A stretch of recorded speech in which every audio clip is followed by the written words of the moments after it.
E aí, pessoal, tudo na paz? Vamos lá. Então, na aula passada a gente discutiu a respeito de simetria esférica, né? E agora a gente vai discutir sobre simetria cilíndrica. Então, nesse caso, ele fala de uma barra cilíndrica de plástico, então ela é isolante e infinita, com densidade linear de cargas lambda. Lembra que no capítulo passado a gente fez esse problema usando a expressão do campo elétrico e utilizando a integral. Deu um trabalho danado, fizemos uma conta enorme e chegamos ao resultado. Agora a gente vai ver que com a lei de Gauss e a simetria cilíndrica vai ficar muito mais simples para a gente calcular. Por que simetria cilíndrica? Como é uma barra de plástico muito longa, a melhor maneira da gente calcular o campo elétrico através da lei de Gauss para envolver essa barra muito longa é utilizar uma simetria cilíndrica. Porque daí eu posso desenhar um cilindro ao redor dessa linha de carga. Então, no caso, a superfície gaussiana agora é um cilindro que vai cobrir uma parte dessa linha de cargas e a gente vai calcular o campo elétrico gerado num ponto a uma certa distância Rzinho dessa linha de cargas. Tá? Então, olha só. Esse cilindro, essa superfície gaussiana, ela vai ter aqui um certo comprimento, 2πrzinho, que é o comprimento da base. A altura do cilindrinho vai ser uma altura que a gente vai chamar de hzinho, tá?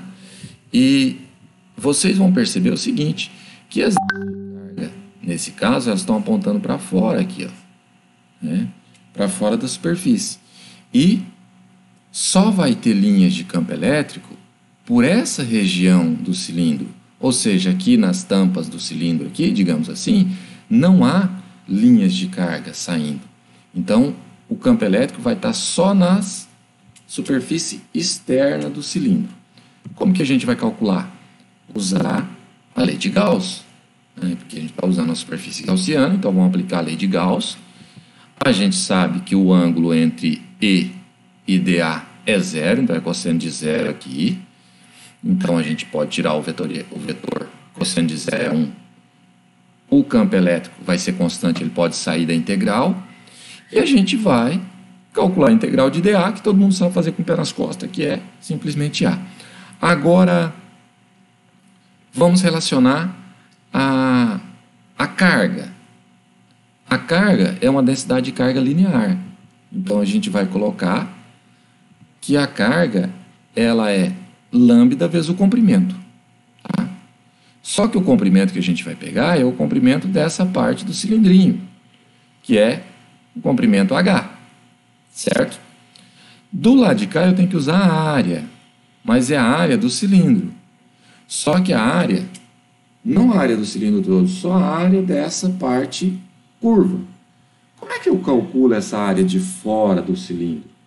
Tá? Essa área de fora do cilindro, se eu cortasse e abrisse, seria uma folha.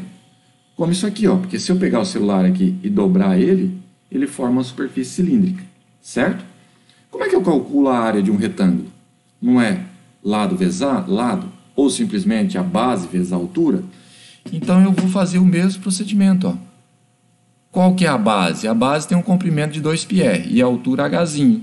Então, a área vai ser 2πr, que é esse comprimento, e vezes a altura hzinho. Substituo aqui e eu tenho a expressão escrita dessa maneira. Vamos pegar a canetinha aqui, vou simplificar esse hzinho com esse hzinho e a gente tem o campo elétrico de uma linha de cargas. Veja que moleza que foi para calcular nessa situação aplicando a simetria cilíndrica e utilizando a lei de Gauss.